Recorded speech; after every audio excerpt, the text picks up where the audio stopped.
తిరిగి ప్రభు సన్నిధిలో మన జీవితాల్లో దేవుడు చేసిన మేలు బట్టి మనము ఆరాధించక పూర్వము ఆదికాండము 14 అధ్యాయము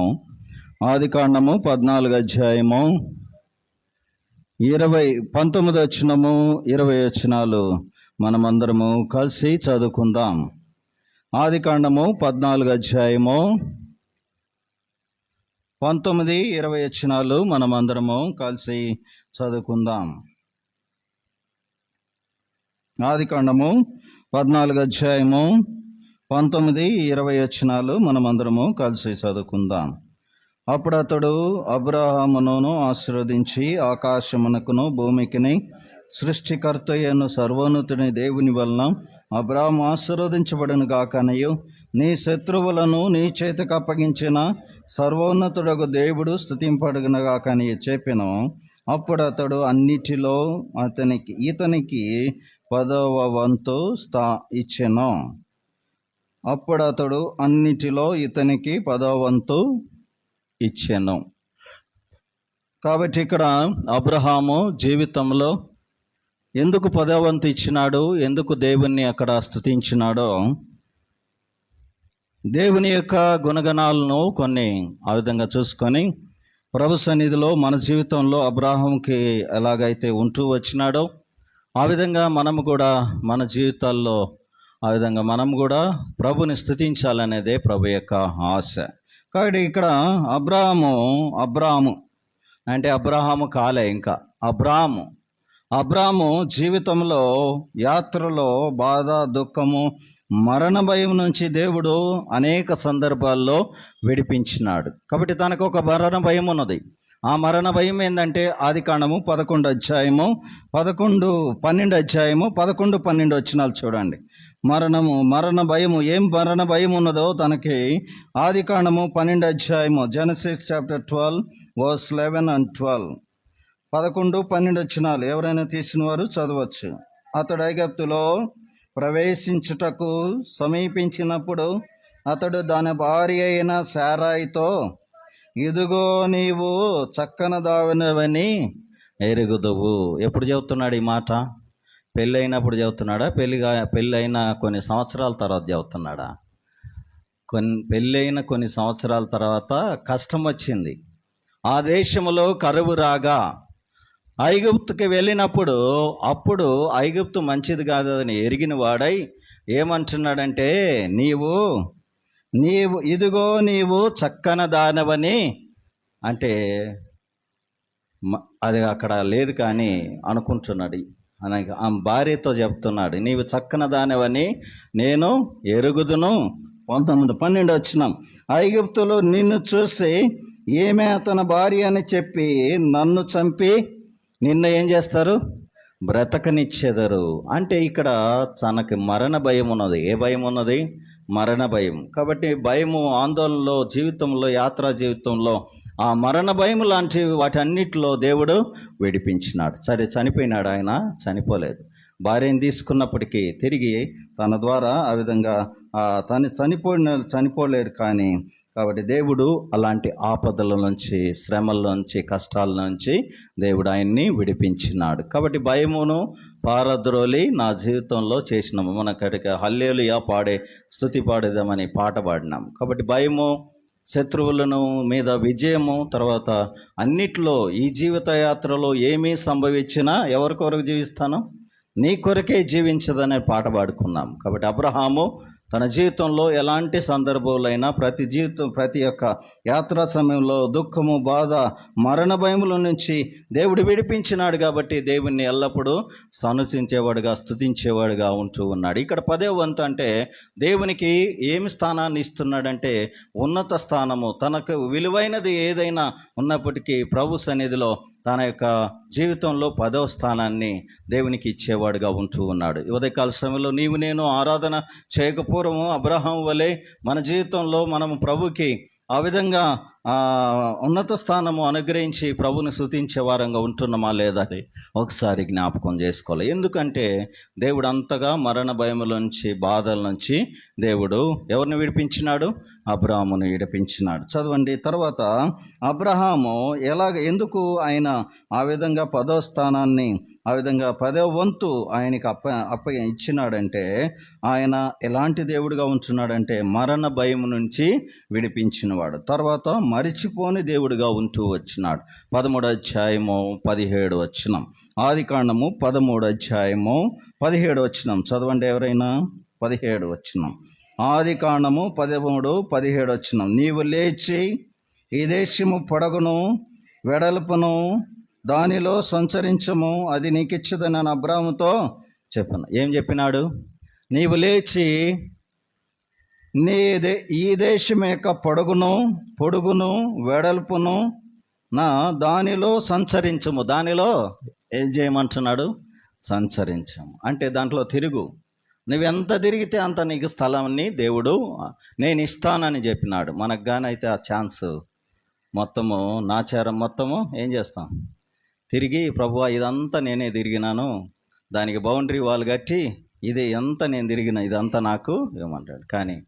కానీ దేవుడు అంతగా మర్చిపోకుండా దేవుడు ఏం చేస్తున్నాడు? ఆయన్ని ఆశీర్వదించిన దేవుడుగా ఉంటున్నాడు. ఉదయకాల సమయంలో ఆరాధన చేయడానికి మన జీవితాల్లో దేవుడు కూడా మనల్ని కూడా అబ్రాహామును మర్చిపోని దేవుడు నిన్ను నన్ను కూడా మర్చిపోకుండా మరొక దినాన్ని సజీవ లెక్కలో ఉంచినాడు. ఈ సజీవ లెక్కలో ఉంచి దేవుని మందిరంలో, ఏలీం ప్రార్థనా మందిరంలో ఈ విధంగా నీవు నేను ఆరాధించడానికి కారణం ఏంటంటే దేవుడు అబ్రాహామును మర్చిపోని దేవుడు, అబ్రాహాముకు వాగ్దానం ఇచ్చిన దేవుడు, అబ్రాహామును విడిపించిన దేవుడు ఉదయకాల సమయంలో నిన్ను నన్ను కూడా అలాగే విడిపించి అలాగే వాగ్దానం చేసి మర్చిపోయిన దేవుడిగా ఉంటూ దేవుని మందిరంలో ఇచ్చిన అవకాశాన్ని బట్టి దేవునికి వందనాలు చెల్లించాలి. తర్వాత ఆయనకి ఎలాగ ఉంటూ వచ్చినాడంటే దేవుడు ఎందుకు ఆయన ఆ 10వ వంతు స్థానాన్ని దేవునికి అర్పించినాడంటే ఎల్లప్పుడూ తోడుగా ఉండి నడిపించిన దేవుడిగా ఉంటూ వచ్చినాడు.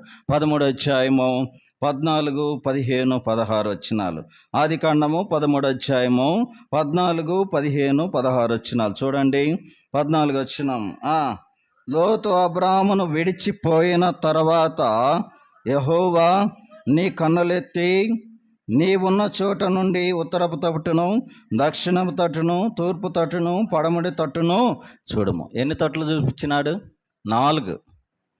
కాబట్టి ఆ తట్టు చూడము. 15 వచనం, ఎందుకనగా నీవు చూచుచున్న ఈ దేశమంతటిని నీకును నీ సంతానముకును ఎప్పుడు ఇచ్చేదను?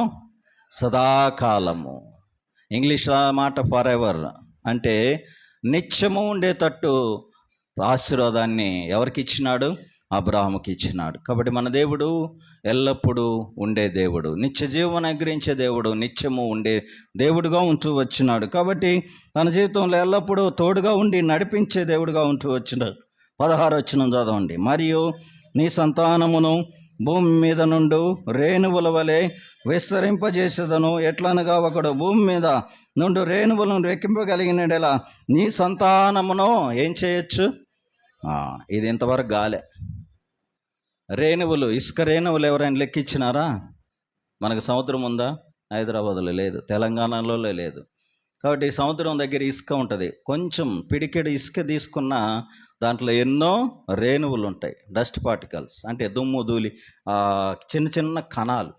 అలాంటివి ఎన్నో ఉంటే కొన్ని కోట్ల నక్షత్రాల వలె ఆ విధంగా దేవుడు తన సంతానాన్ని అభివృద్ధి పరుస్తారని చెప్పినాడు. దేవుడు ఆ విధంగా అంతగా దేవుడు చేసిన మేలు బట్టి ఆ మేలుకై అబ్రహాం ఏం చేస్తున్నాడంటే అక్కడ 10వ వంతు స్థానాన్ని ఇచ్చి దేవుణ్ణి స్తుతించిన వాడుగా ఉంటూ వచ్చినాడు. కాబట్టి మన జీవితాల్లో అబ్రహాము జీవితంలో మరణ భయం నుంచి మరిచిపోని దేవుడిగా ఎల్లప్పుడూ తోడుగా ఉంటూ ఆ విధంగా ఉంచున్నాడు. కాబట్టి తన జీవితంలో దేవుని ఎంతగానో ఆరాధించిన వ్యక్తిగా ఉంటూ వచ్చినాడు. ఇక్కడ 14వ అధ్యాయము, ఆదికాండము 14వ అధ్యాయము 19వ వచనంలో సందర్భం మనకు తెలుసు.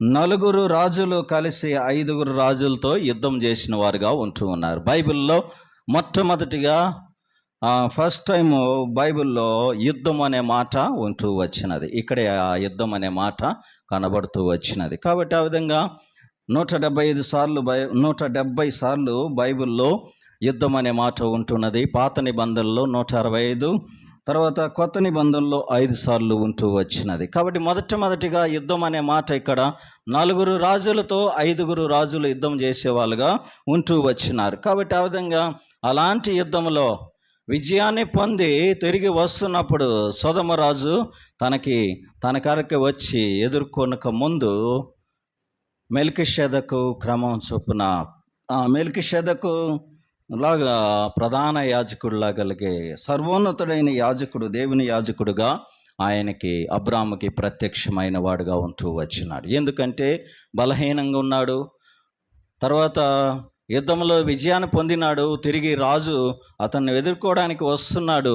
తిరిగి ఇలాంటి పరిస్థితుల్లో నేను అబ్రహాముని ఏం చేయాలని ఆ యాజకుడు వచ్చినాడు, బలపరచాలి. రొట్టెని తీసుకొచ్చినాడు. ఆ విధంగా వచ్చి ఆయన బలపరిచిన వాడుగా ఉంటూ వచ్చినాడు. చదవండి, ఎందుకు అబ్రహాము ఆ యుద్ధంలో వెళ్ళవలసి వచ్చినదంటే దానికి కారణం ఉన్నది. 13 అధ్యాయము 14 వచనంలో ఎవరు విడిచిపోయిన తర్వాత దేవుడు ఆశీర్వాదాన్ని ఇచ్చినాడు. అక్కడ ఎవరు విడిచిపోయిన తర్వాత చెప్పాలి. 14 అధ్యాయము 13 వచనం 14 వచనంలో లోతు విడిచిపోయిన తర్వాత, అంటే లోతు ఉన్నంత వరకు ఏం లేదు, ఆశీర్వాదం లేదు. ఎందుకంటే లోతు శరీరానుసాడు, శరీర కార్యములు, శరీరం కొరకు.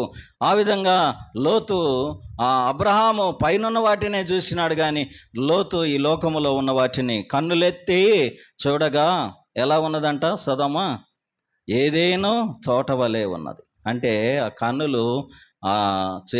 కన్నులకు ఆకర్షణగా ఉండేరికి వెంటనే లోకం తట్టు వెళ్ళిపోయినాడు. ఎప్పుడైతే లోకం తట్టు విడిపోయినాడో, ఏ గొడవ కాకుండా విడిపోయిన వెంటనే దేవుడు ఆశీర్వాదాన్ని అనుగ్రహించినాడు. తిరిగి ఆశీర్వదించినా కానీ లోతుని దేవుడు అబ్రహాము ఏం చేయలేదు, మర్చిపోలేదు. అదే అబ్రహాములో ఉన్న గుణం. అంటే వాడు విడిచిపోయినాడు కదా, నన్ను వదిలిపోయినాడు కదా, వాడు ఎట్లా పోతే నాకెందుకని అని వదిలేయలే. ఏమన్నాడు అక్కడ, ఎందుకు యుద్ధం చేసినాడంటే చదవండి 13 అధ్యాయం 14 అధ్యాయం 13 వచనం. తప్పించుకొనిన ఒకడు వచ్చి హెబ్రీయుడైన అబ్రామునకును ఆ సంగతి తెలిపెను. ఏ సంగతి తెలిపినాడు అంటే 12 వచనంలో చూడండి. అబ్రాము సహోదరుని కుమారుడైన లోతు సొదొమలో కాపురం ఉండేన గనక అతని ఆస్తిని ఏం చేసినాడు, అతని ఆస్తిని పట్టుకొని పోయినాడు. ఇప్పుడు ఒక అతను వచ్చి హెబ్రీయుడైన అబ్రాముకి ఏం చెప్తున్నాడు,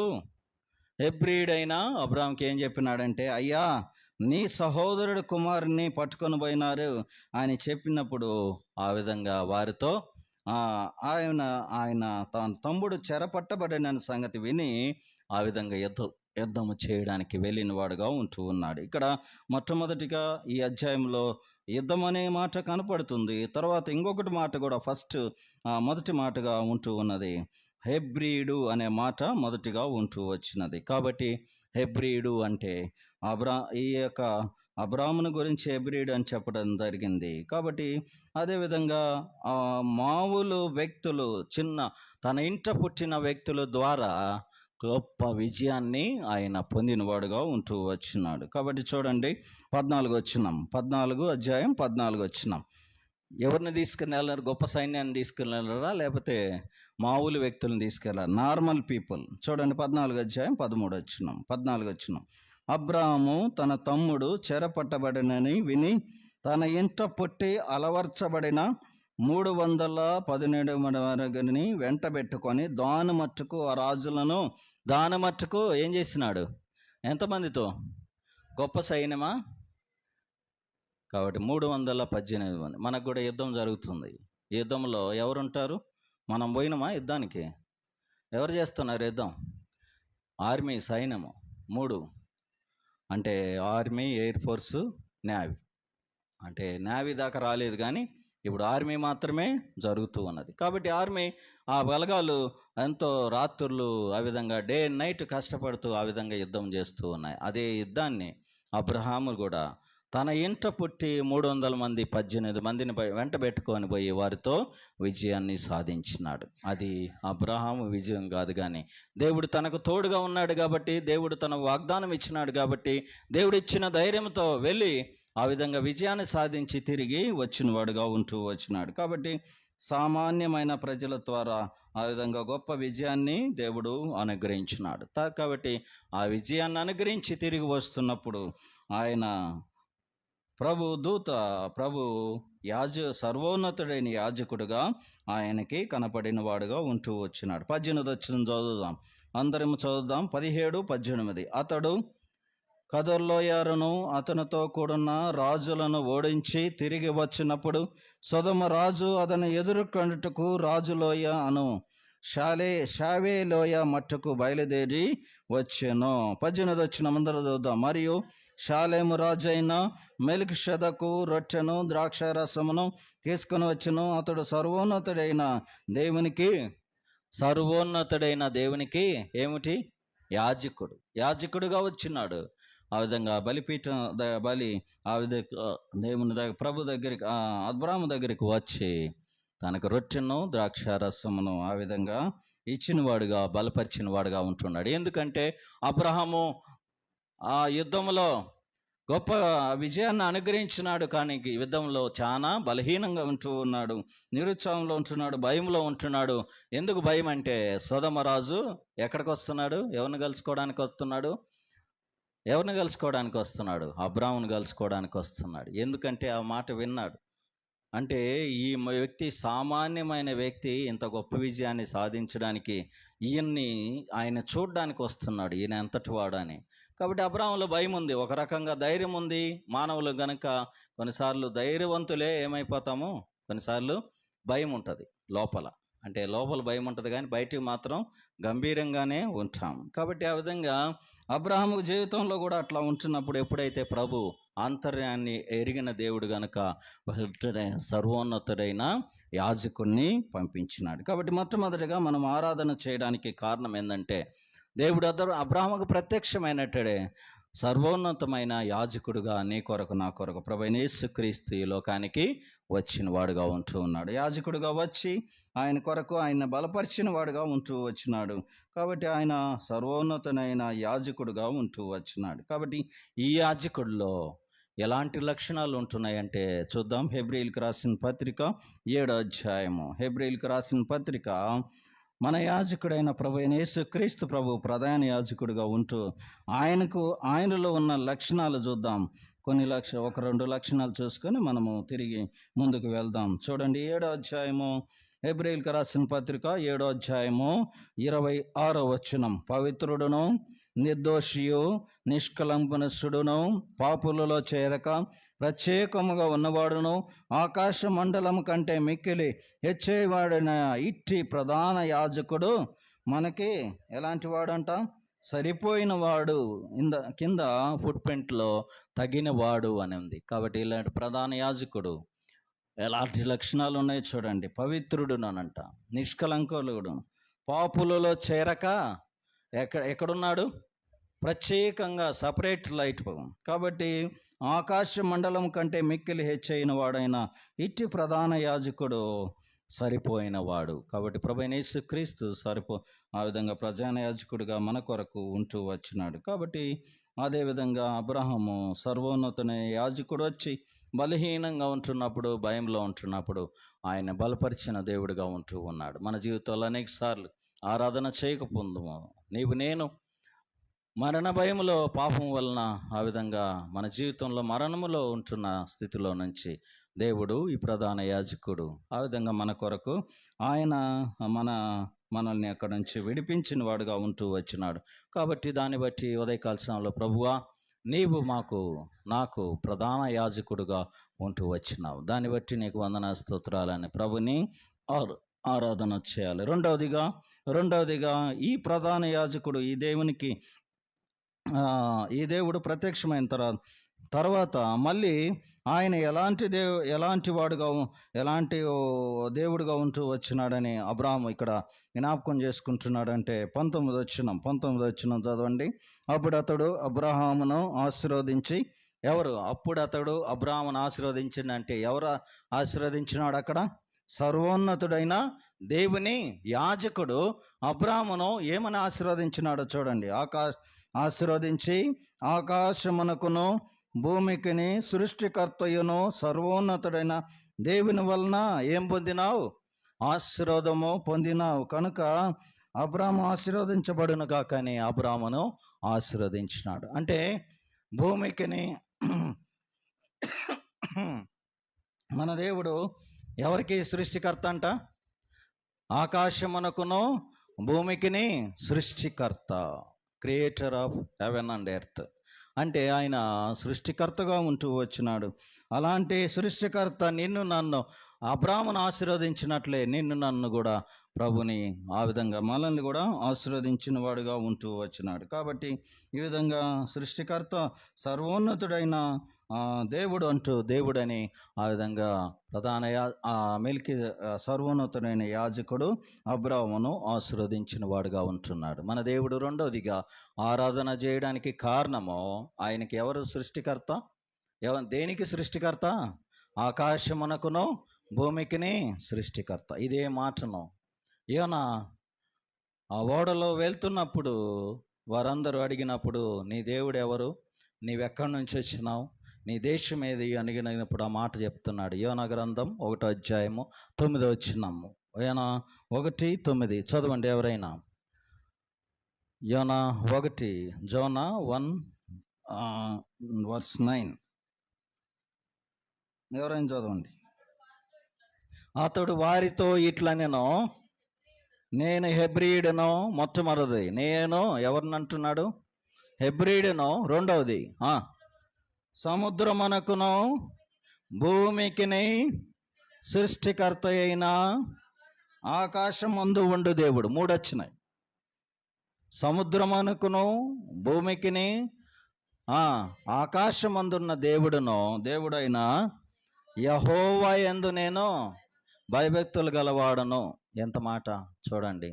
ఆకాశమునకును భూమికిని, తర్వాత ఇంక దేనికంట? ఈయన ఎక్కడ ప్రయాణం చేస్తున్నాడు?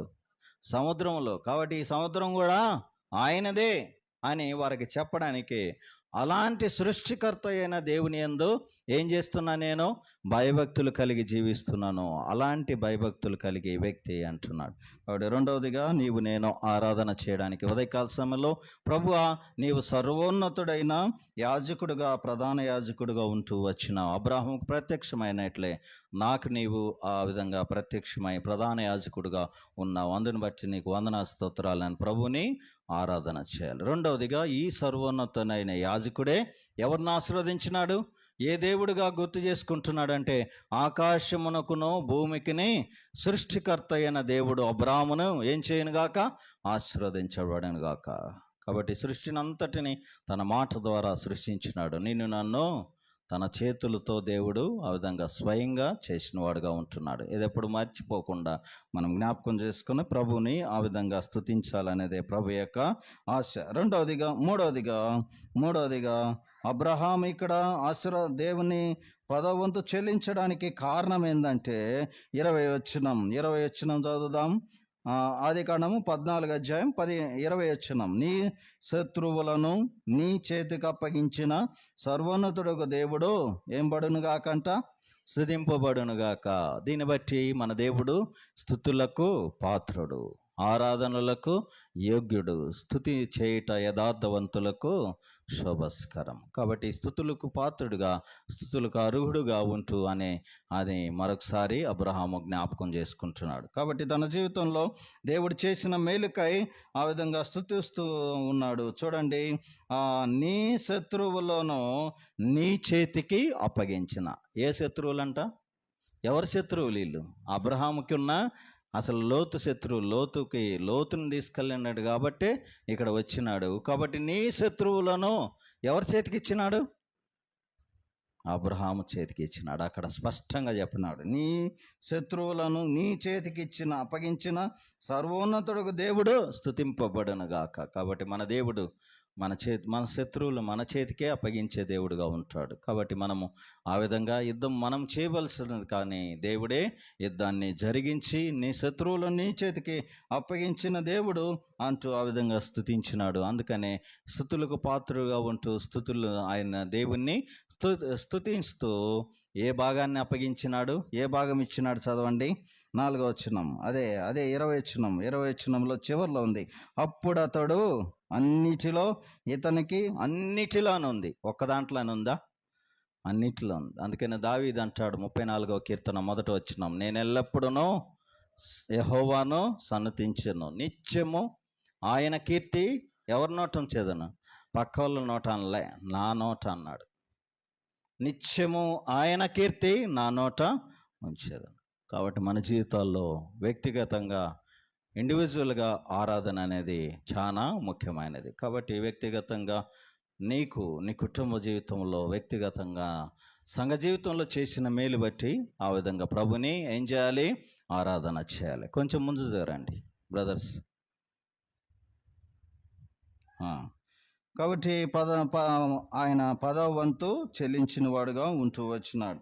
తర్వాత ఈ 10వ వంతు ఇంకొక వ్యక్తి ఈయనను చూసే 10వ వంతు చెల్లించినాడు. ఆయనే ఆదికాండం 28వ అధ్యాయం 22వ వచనంలో యాకోబు. కాబట్టి తన తాత ద్వారా నేర్చుకున్న దాన్ని ఏం చేసినాడు? నేను కూడా ఏమి ఇస్తే నాకు 10వ వంతు ఇస్తానన్నాడంటే, కట్టుకున్నటకు వస్త్రము, తినటానికి ఆహారము, నా జీవితంలో నేను ఎక్కడికి పోయినా నన్ను కాపాడి నన్ను మళ్ళా తెప్పిస్తే కండిషన్ పెట్టినాడు, కండిషన్తో ఆరాధన చేసినాడు. కాబట్టి తర్వాత నిజమైన ఆరాధన ఆయన పేరు మార్చుకొని చేసినాడు, కానీ కండిషన్తో ఆరాధన అయినప్పటికీ దేవుడు ఆయన్ని కనికరించినాడు. కాబట్టి ఆ విధంగా 10వ వంతు చెల్లించిన వాడుగా ఉంటూ వచ్చినాడు. కాబట్టి మన జీవితాల్లో ఎల్లప్పుడూ ప్రభునికి చేసిన మేలు కొరకై మనము కూడా ప్రభుకి ఉన్నత స్థానం ఇస్తూ మన యాత్రా జీవితంలో మనకున్న ఆ విధంగా అన్నిటిలో దేవునికి ఏమి ఇవ్వాలి? 10వ వంతు చెల్లించాలి. కాబట్టి ఆరాధనలో కానీ, ప్రార్థనలో కానీ, తర్వాత మన రాబడిలు కానీ ప్రతి దానిట్లో మనం 10వ వంతు చెల్లించే వారంగా, ఉన్నత స్థానం ప్రభుకి ఇచ్చే వారంగా ఉండాలనేది ప్రభు యొక్క ఆశ. 3 విషయాలు చూసినాం. ప్రభు ఎలాంటి యాజకుడుగా, ఎలాంటి వాడుగా ఆయనకి అబ్రాహాముకు ప్రత్యక్షమైనాడు? సర్వోన్నతమైన యాజకుడుగా ప్రత్యక్షమైనాడు. రెండవది, సర్వోన్నతమైన దేవుడు అబ్రహామును ఏ సృష్టికర్తగా వచ్చినాడు? ఆకాశమునకును భూమికి సృష్టికర్త అయిన ఆ సర్వోన్నతునైన దేవుడు నిన్ను ఏం చేయనుగాక అంటున్నాడు? ఆశీర్వదించునుగాక. ఇలాంటి దేవుడే నేను కలిగి ఉన్నాను కనుక ఉదయకాల సమయంలో ప్రభుని ఆరాధన చేయాలి. ఎవరికి 10వ వంతు ఆయన అప్పగించినాడు, ఆ 10వ వంతు సమర్పించినాడంటే ఎవరికి అప్పగించినాడు? ఆయన స్తుతులకు నీ శత్రువులను ఆయన చేతికి అప్పగించిన దేవునికి 10వ వంతు స్థానాన్ని చేసినాడు. కాబట్టి ఆ విధంగా మన దేవుడు మన శత్రువులను మన చేతికి అప్పగించే దేవుడుగా, స్తుతులకు పాత్రుడుగా, స్తుతులకు అర్హుడుగా ఉంటూ ఉన్నాడు. కాబట్టి మన జీవితాల్లో మనల్ని శత్రువుల చేతిలో నుండి ఆయన విడిపించడానికే మన కొరకు తాను అప్పగించుకున్నవాడుగా ఉంటున్నాడు. ఈ దుష్టలోకము నుండి, ఈ పాపలోకముల నుంచి నిన్ను నన్ను విడిపించుటకు ప్రభువైన యేసుక్రీస్తు తాను ఏం చేసుకున్నాడు?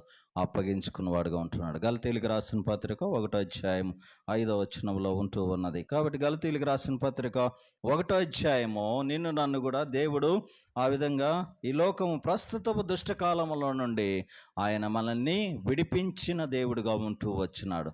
దాన్ని విడిపించడానికి ఆయన మన కొరకు ఏం చేసినాడంటే, అదే మనం స్తుతి చేయడానికి ఆ విధంగా అర్హత. చూడండి, గలతీయులకు రాసిన పత్రిక 1వ అధ్యాయము 4వ వచనం, మన తండ్రి అయిన దేవుని చిత్త ప్రకారము క్రీస్తు మనలను ఏ కాలం అంట? భవిష్యత్ అన్నాడా? తర్వాత జరిగిపోయింది అంటున్నాడా? ప్రస్తుతపు దుష్టలోకము నుండి విమోచించవలనని మన పాపముల నిమిత్తము తాను ఏం చేసుకున్నాడు? అప్పగించుకున్నాడు. మన పాపముల నిమిత్తము తాను ఆయన అప్పగించుకున్నాడు. కాబట్టి దుష్టలోకం నుండి ఆ విధంగా నీ శత్రువులను ఆయన నీ చేతికి అప్పగించినట్లే అబ్రాముకి మన జీవితంలో మనల్ని దుష్టలోకము నుండి విడిపించడానికి ప్రభువైన యేసుక్రీస్తు నీ కొరకు నా కొరకు అప్పగించుకున్నాడు. దాన్ని బట్టి ఆయనకి స్థుతులు పాత్రుడిగా, స్థుతులకు యోగ్యుడిగా ఉంటూ వచ్చినాడని స్తుతించి ఆరాధించి ప్రభువుని ఏం చేయాలి? మహింపరచాలి. నాలుగవదిగా చూద్దాం. నాలుగవదిగా ఏం చేస్తున్నాడంటే ఆదికాండము 14 అధ్యాయము 22-23 వచనాలు అందరం చూద్దాం. Genesis chapter 14 verse 22-23. We will read all together please. మనమందరము కలిసి చదువుకుందాం. 22-23. అబ్రాహాము, నేనే అబ్రాహామును ధనవంతునిగా చేసితనని నీవు చెప్పకుండానట్లు ఒక నూలుపోగైనను చెప్పులు వారైనను నీ వాటిలో ఏదైనాను తీసుకొననని ఆకాశమునకును భూమికిని సృష్టికర్తయను సర్వోన్నతుడైన దేవుడని యెహోవా ఎదుట నా చెయ్యెత్తి ప్రమాణము చేస్తున్నా. ఎంత గొప్ప ఛాలెంజింగ్గా చెప్తున్నాడు చూడండి. అబ్రాహాము, నేనే అబ్రాహామును ధనవంతునిగా చేస్తానని నీవు చెప్పకుండాన్నట్లు. ఎవరిని ఆ మాట చెప్తున్నా? ఎవరితో అంటున్నాడంటే సొదొమ రాజుతో అంటున్నాడు. ఓ సొదొమ రాజు, నీవు సొదొమ రాజు అన్నాడు, నీవు ఈ మనుషుల్ని నీకెంతైనా ఆస్తి ఇస్తానన్నాడు. ఆస్తికి లొంగలే, లోకంలో ఇచ్చే ఆస్తికి లొంగలేదు. నా దేవుడు నన్ను ఆశీర్వదిస్తాడు, ఆయన ఆశీర్వదిస్తే నాకు మేలు. నువ్వు ఆశీర్వాదము, నీవు డబ్బు కానీ ఇస్తే ఏం చెప్తావు? మనుషులు, ఆ మనుషుడు అట్లా ఉండడానికి కారణం ఎవరు? నేనిచ్చిన ఇదంతా నేనిచ్చిన అని బాగా మైకి పెట్టి డబ్బాలు కొట్టే వాళ్ళు ఉంటారు. కానీ అలాంటి స్థితిలో నేనుండనని చెప్పి ఒప్పుకోకుండా ఏం చేసినాడంటే, నీవు నన్ను ధనవంతుడు చేసినని నువ్వు చెప్పకుండానట్లు మహిమ ఎవరికి ఇవ్వడానికి ఒప్పుకోలేదు అబ్రాము? మనుషులకి ఇవ్వడానికి ఒప్పుకోలే, మహిమ దేవునికి ఇవ్వాలని కోరుకున్నాడు. అందుకనే ఏమంటున్నాడంటే, సర్వోన్నతుడైన దేవుడు యెహోవా ఎదుట ఆకాశమునకును భూమికిని సృష్టికర్త అయిన సర్వోన్నతుడైన దేవునైన యెహోవా ఎదుట నా చెయ్యెత్తి ఏం చేస్తున్నాను? ప్రమాణం చేస్తున్నాను. ఆ సొదొమ రాజుతో చెప్పినాడు. కాబట్టి ఆ విధంగా దేవుడు మనుషులకి ఘనత ఇవ్వకుండా దేవునికే మహిమ ఇవ్వడానికి అబ్రాహాము కోరుకుంటున్నాడు. నేను ప్రభుకే స్తుతియు మహిమ ఘనత ప్రభావం ఎవరికి చెల్లించాలి? ప్రభుకే చెల్లించాలి. మన మనుషులను ఆరాధన చేయడానికి రాలేదు, ఏ వ్యక్తిని ఏ వస్తువును దేన్ని ఆరాధన చేయడానికి రాలేదు, కానీ ప్రభువును మాత్రమే ఆరాధన చేయడానికి వచ్చినాం, ప్రభువును మాత్రమే గణపరచడానికి వచ్చినాం. కాబట్టి చెప్పే నేనైనా కూర్చున్న మీరైనా ప్రతి ఒక్కరము ప్రభు ఆత్మతోనూ సత్యంతోనూ విరిగి నలిగిన మనస్సుతో ఎవరిని ఆరాధన చేయాలి? ప్రభునే ఆరాధన చేయాలి. కాబట్టి ఇక్కడ మనుషులకు ఘనత ఇవ్వకుండా దేవునికే మహిమ ఘనత చెల్లించినాడు. ఏమంటున్నాడు సొదొమ రాజుతో? ఒక్క నూలిపోగైనను, ఏమి చెప్పుల వారైనను నాకు ఏమొద్దంటున్నాడు? నూలుపోగైనను చెప్పులు వారైనను నీ వాటిలో ఏదైనానో తీసుకున్నాను. ఇంగ్లీష్లో మాట షూలేస్ అని ఉంటుంది. షూకున్న లేస్ కడతాం కదా, ఆ లేస్ కూడా వద్దంటున్నాడు. కాబట్టి అంత ధైర్యంగా తన జీవితంలో తీర్మానం చేసిన వ్యక్తిగా ఉంటూ వచ్చినాడు. మనుషులకు ఘనత ఇవ్వకుండా దేవుణ్ణి మహింపరిచిన వ్యక్తిగా అబ్రాహాము ఉంటూ వచ్చినాడు. 4 విషయాలు చూసినాం. చివరిదిగా దేవుడు అబ్రాహాము జీవితంలో ఎందుకు 10వ వంతు స్థానాన్ని 10వ వంతుగా ఆయన్ని ఇచ్చినాడంటే, 5వదిగా ఎలాంటి దేవుడని జ్ఞాపకం చేసుకుంటున్నాడంటే, సర్వశక్తి గల దేవుడంటూ జ్ఞాపకం చేసుకున్నాడు, ప్రత్యక్షమైనాడు. కనుక అలాంటి సర్వశక్తుడైన దేవుడు తన జీవితంలో ఉన్నానని ఎప్పుడు స్తుతించి మహింపరిచిన వాడుగా ఉంటూ ఉన్నాడు. ఆదికాండము 17వ అధ్యాయము 1వ వచనం. ఆదికాండము 17వ అధ్యాయము 1వ వచనం. అబ్రాహాము 99 ఏళ్ల వాడైనప్పుడు యెహోవా అతనికి ప్రత్యక్షమై, నేను సర్వశక్తి గల దేవుడను, నా సన్నిధిలో నడుచుచు నిందారహితుడవై ఉండుము. ఏ దేవుడిగా ప్రత్యక్షమైనాడు? సర్వశక్తి గల దేవుడుగా. అక్కడ ప్రధాన యాజకుడుగా, సర్వోన్నతుడైన ప్రధాన యాజకుడు ప్రత్యక్షమైనాడు. సర్వోన్నతుడైన దేవుడు అని ఆశీర్వదించినారు.